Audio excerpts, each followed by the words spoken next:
Good morning, everyone. Yeah, I am here at the corner of East 9th and Carnegie, which will be shutting down in just 30 minutes.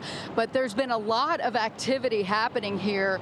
Just about 30 minutes ago, we saw law enforcement bomb squad making their way with a bomb dog, searching everywhere, making sure this area is secure. We've seen numerous SWAT vehicles making their way down, making their way under the under Rocket Arena to make their way into the area, and they're blocking the road as well, or they will be in position to block the road.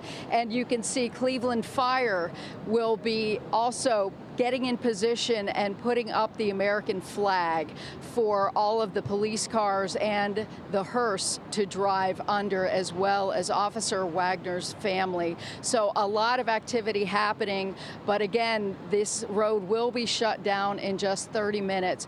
And let me explain to you why we're all here. Take a look. Officer Phillip Wagner, husband, father, hero, takes his final end-of-watch call surrounded by hundreds of brothers and sisters in blue, a loving family, and a community he spent his life serving and protecting.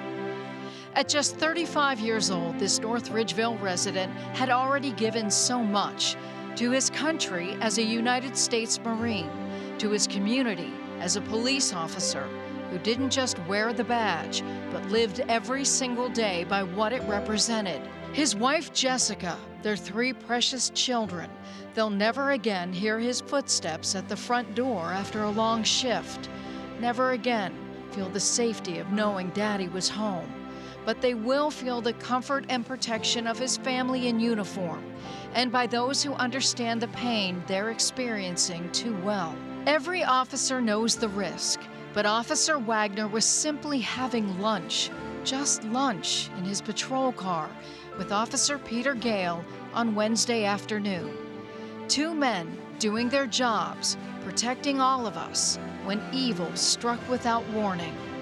A gunman positioned nearby with what police describe as an arsenal of weapons opened fire in what can only be called an ambush.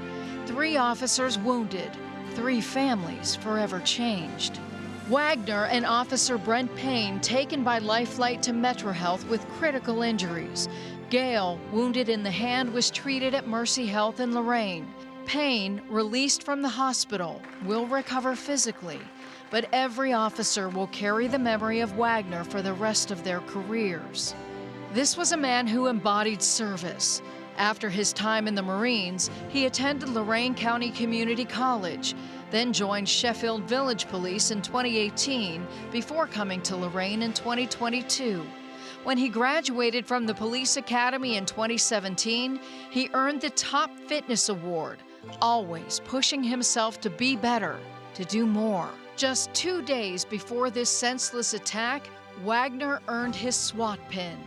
2 days, a career milestone that should have been the beginning of so much more. When Wagner made his final journey, he wasn't alone.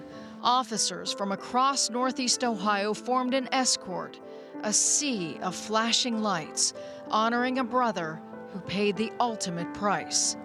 State Representative Joe Miller already announced plans to introduce legislation to designate part of State Route 6 as the Officer Phillip Wagner Memorial Highway, a permanent reminder of a life cut far too short.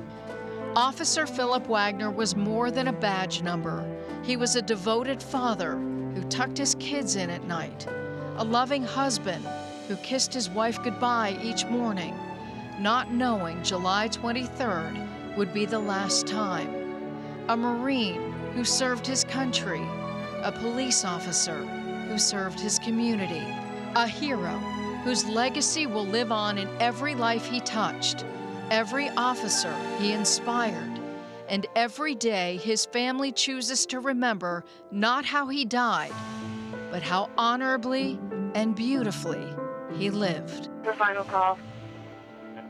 Officer Phil Wagner, thank you for your service. Godspeed. Let's take it. Okay.